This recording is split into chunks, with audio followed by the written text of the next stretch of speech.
The calling of Moses is one of the most dramatic ever.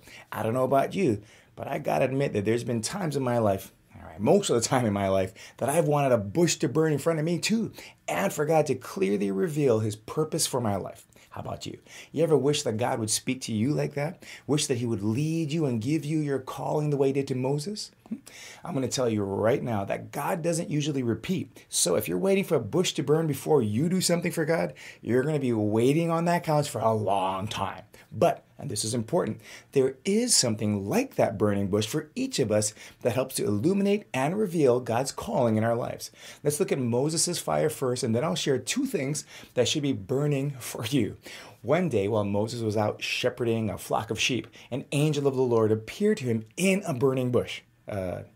Correction. Moses saw that there was fire, but the bush wasn't exactly burning, and so Moses thought, I'm going to go over and check this out. Why the bush does not burn up. Now, as soon as he gets there, God speaks to him and says that Moses will be the one to lead the Israelites out of Egypt, the calling. Moses' life had already revealed the deep value for protecting and saving the Israelites, and that leads to one of the big ways God reveals his calling for us. Passion. One of the major ways we know where God is calling us to is by that fire within us.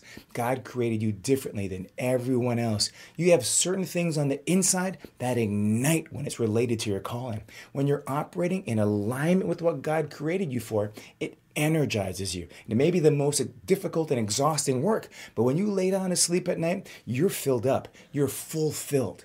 One theologian says it like this: the kind of work God usually calls you to do is work A, that you need most to do, and B, that the world needs most to have done.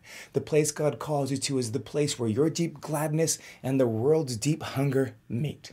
That deep hunger part is the second thing that should be on fire for you. God's call really isn't about you, though it is.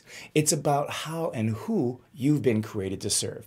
If what you're doing isn't serving anyone, then that's not your calling. If Jesus, the one we follow, said that he didn't come to be served, but to serve and to give his life as a ransom for many, then how much more should we be servants too? If you haven't already done so, spend some time and find and know the calling of God for your life. I want to urge you to live a life worthy of the calling that you've received.